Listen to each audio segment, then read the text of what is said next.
teman-teman. Assalamualaikum warahmatullahi wabarakatuh. Perkenalkan, saya Muhammad Sahlan, asal saya dari Medan, Sumatera Utara. Saya jurusan Sejarah Peradaban Islam di Universitas Nahdlatul Ulama Indonesia. Di video kali ini saya ingin menjelaskan tentang pertumbuhan sejarah Islam pada masa Khulafaur Rasyidin. Baik teman-teman, langsung saja kita ke videonya.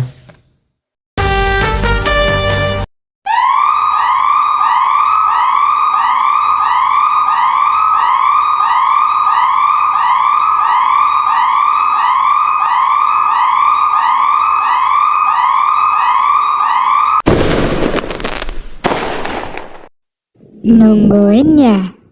Wah. Teman-teman, kita langsung saja masuk kepada pembahasan kita mengenai peradaban Islam pada masa Khulafaur Rasyidin. Mungkin teman-teman banyak yang bertanya-tanya, bagaimana sih peradaban yang pada masa itu? Nah, kali ini kita akan membahas peradaban Islam pada masa Khulafaur Rasyidin. Islam yang dibawa Nabi Muhammad SAW hingga sekarang sudah memasuki ke abad 15. Sepanjang waktu tersebut, umat Islam menganut ajaran Islam dan mengembangkannya hingga melahirkan kebudayaan Islam. Pada saat itu, kebudayaan Islam pada zaman klasik sedang mencapai puncak kejayaannya. Memasuki zaman pertengahan kebudayaan, Islam melemah secara drastis.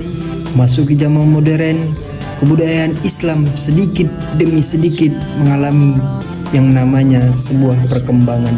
Terdapat berbagai kebudayaan yang muncul pada masa Khulafaur Rasyidin yang mendorong Islam pada masa tersebut. Beberapa di antaranya adalah: yang pertama, terkumpulnya naskah Al-Quran; yang kedua, terjadinya ekspansi secara besar-besaran; yang ketiga, terbentuknya sebuah dewan; dan yang terakhir ialah terjadinya banyak pembangunan dan lain sebagainya. Dan setelah wafatnya Rasulullah SAW, roda kepemimpinan umat Islam dipegang kendali oleh Khulafaur Rasyidin. Siapa saja mereka dan apa saja jasa-jasa yang mereka bawakan?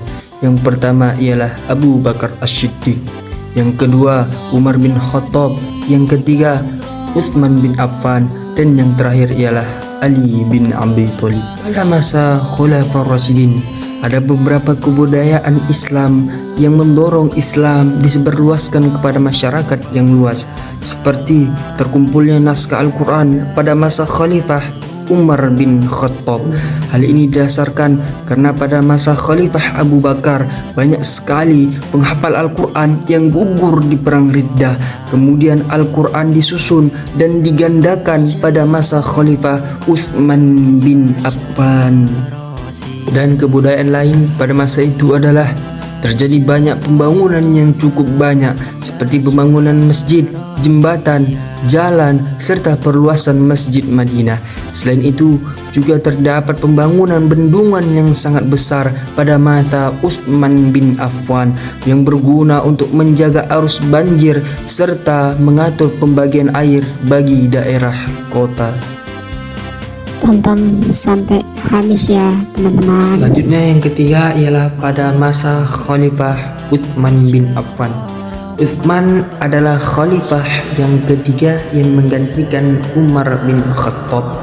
Pada masa Utsman bin Affan banyak melakukan terobosan baru, di antaranya adalah masalah politik ekonomi dengan mulai mewajibkannya membayar pajak kepada fakir dhimmi dan melakukan pembukuan atau kodifikasi Al-Quran. Khalifah yang terakhir ialah Ali bin Abi Thalib. Ali merupakan keponakan Nabi Muhammad SAW serta menantu Nabi Muhammad SAW, suami dari Fatimah binti Muhammad. Pada masa Ali sangat konsisten dalam ilmu pengetahuan. Munculnya ilmu nahwu dan tata bahasa Arab itu muncul pada masa Ali bin Abi Thalib, dan pada masa ini seringkali terjadi yang namanya gejolak-gejolak politik pada masa Khalifah Ali bin Abi Thalib.